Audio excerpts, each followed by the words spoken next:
Good morning.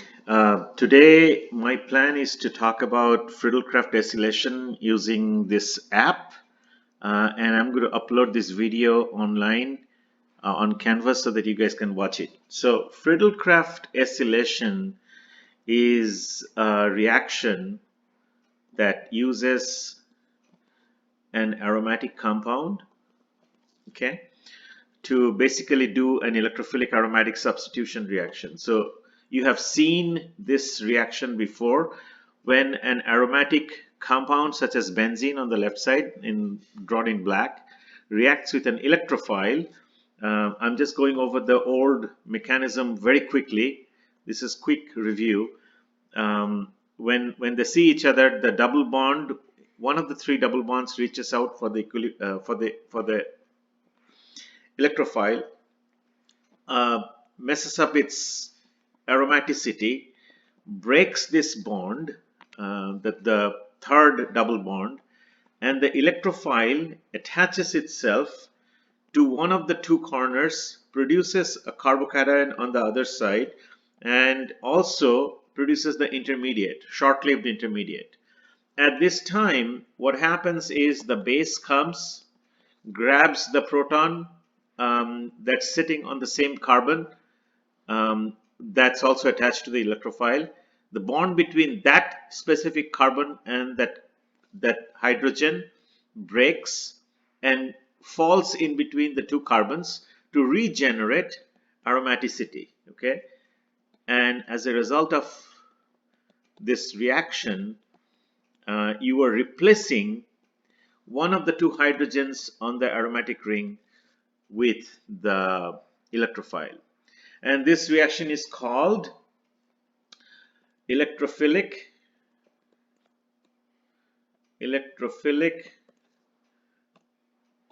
aromatic substitution. Excuse my handwriting, and I'm doing this video after a long break, so bear with me. Hopefully there won't be too many concerns or challenges for me. Okay, so this is an electrophilic aromatic substitution. I usually, when I teach 128A, I usually teach 5 different types of reactions. We'll just quickly review that. Electrophiles can be different types of electrophiles will make the reaction diverse. So the electrophile can be Br plus, the electrophile can be NO2 plus, electrophile can be SO3H plus, the electrophile can be an R plus, or it can be RCO plus. Okay, the top reaction will be bromination, the next reaction will be nitration, the next reaction with SO3H plus will be sulfonylation. R plus is not aromatic group, only alkyl group, and that can be alkylation. And the last reaction, RCO plus, is an acylation reaction. The last two reactions are called Friedel-Crafts acylation or alkylation. Okay, alkylation is the top one, R plus, and RCO plus is acylation. Okay, so this is pretty cool because for the second reaction, let's call it an R prime. Okay, R prime CO plus. This is called an acylium cation. Where does it come from and how does it form and how does it attach to the aromatic ring? That's basically Friedel-Crafts acylation. So let's quickly review this reaction. Okay, I'm going to draw that aromatic ring again. So what we have drawn on the top is the generic electrophilic aromatic substitution reaction, and realize that these 5 reactions on the right, I'm kind of putting some dots here. These 5 reactions, they all fall under electrophilic aromatic substitution reactions, and they're diverse. They're pretty cool because you can really decorate an aromatic molecule as you wish, and you can play all kinds of interesting games of selectivity and overreaction and underreaction, and then you can manipulate the molecule further and further and further, and really decorate, like build incredible molecules that are not only look pretty, but they have incredible functions. Okay, so what's this Friedel-Crafts acylation looks like? Okay, aromatic ring.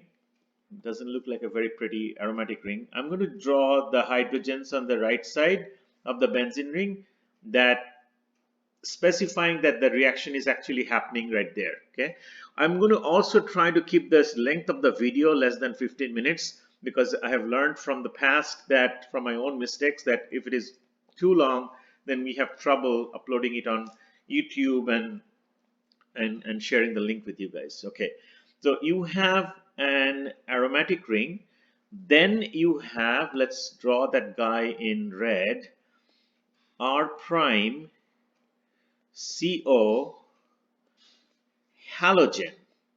X is going to be halogen. Usually it's chlorine or bromine. Okay, so the benzene ring reacts with RCOX, and it also uses I'm going to use a different color. What color shall I use? Let's use the green color. Not that it's very green. I'm going to use a Lewis acid. I'm just going to call it Lewis acid. And this reaction, as it proceeds, what ends up happening is you produce a substituted benzene ring. And what does it get substituted with? Well, this whole thing is now acting like an electrophile. The entire R prime CO group that's attached to the halogen, whatever halogen it is, that gets attached, and this reaction is called Friedel-Crafts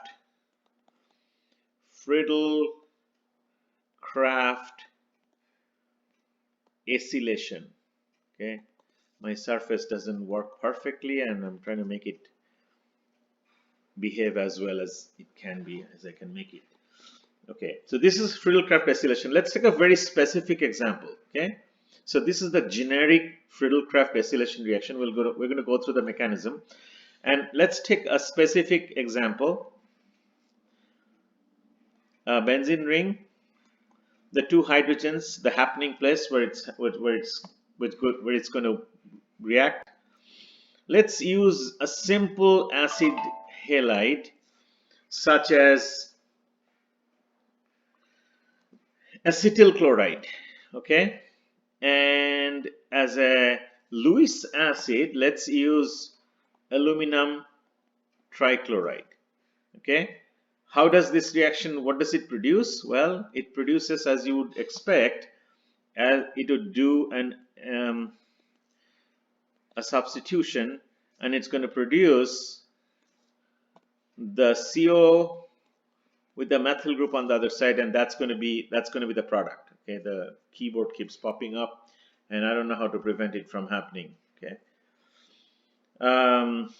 okay, we'll have to just deal with it. I'll ask our son when he's here. So you actually make acetophenone from benzene and acetyl chloride and aluminum chloride. Okay, similarly, you can actually like put an alkyl group there, or you can put other groups there. Okay, let's look at the mechanism. How does the reaction take place?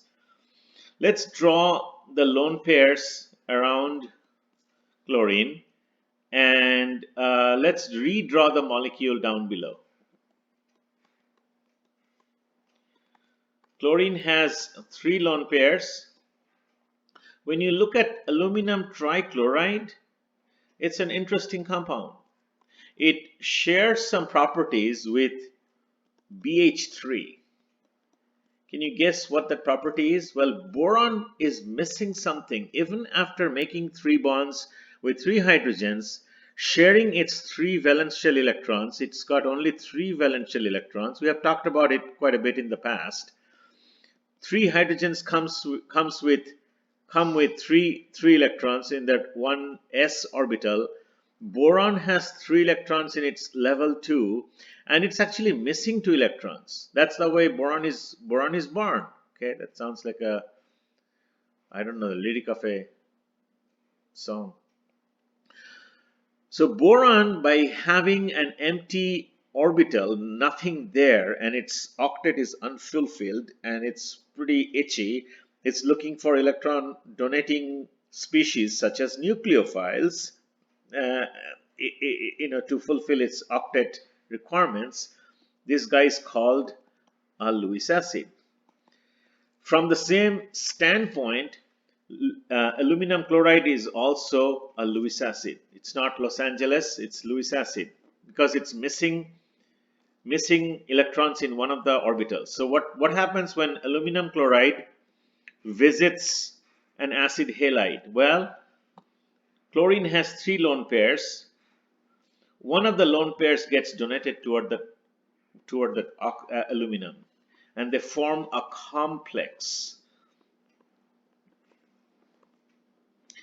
Now the third lone pair, which used to be a lone pair on the chlorine, is now a brand new bond between chlorine and aluminum trichloride. So they're all happy. Chlorine is not too unhappy. It's doing someone a favor. Aluminum is happy because it's got that missing 2 electrons. Now it thinks that its octet is full, but something else has been pushed out of balance. What is that? Well, none of them is neutral anymore. One of them is now a negative charged anion. The other species is actually a positively charged cation. The chlorine has a positive charge because it's missing that second electron in its third lone pair. It's not on its valence shell anymore. And aluminum got an extra electron. That's not how aluminum is born. Aluminum is born with 3 electrons in the 3 green bonds, half of each of the 3 green bonds between aluminum and chlorine. So it's not looking like a normal aluminum. So this is a charged species. What happens now? Well, the bond between the carbonyl carbon, you can probably see the little dot here. The carbonyl carbon and the red chlorine, this bond now breaks to form this electrophile. This is called acylium cation.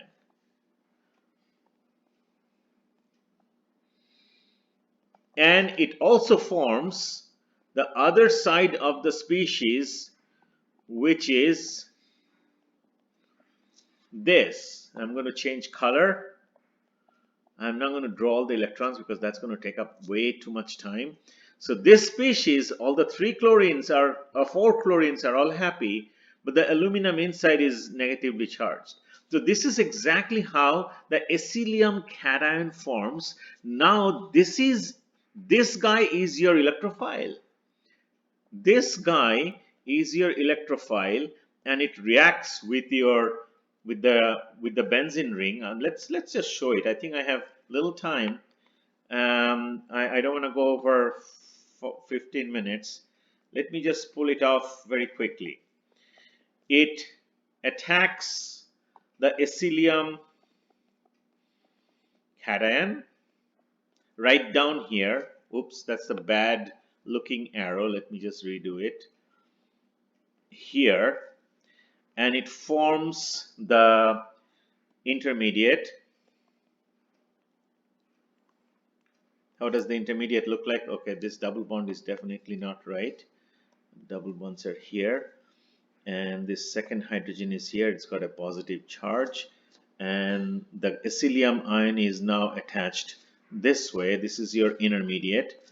Base comes, grabs the proton, pushes the bond between the 2 carbons, and then it's a happy camper.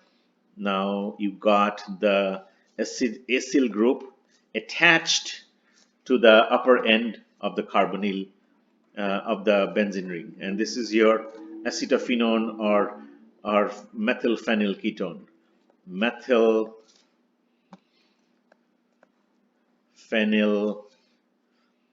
ketone, or it's also called acetophenone. Okay, I'm going to stop the video right now. It's about little over 15 minutes. So this is the mechanism for Friedel-Crafts acylation. In the second part of the Friedel-Crafts acylation video, what I'm going to show is when you already have a group on top of the benzene ring and you're trying to pull up the same type of Friedel-Crafts acylation, where does that acyl group go? And we'll discuss that. So I'm going to stop it right now.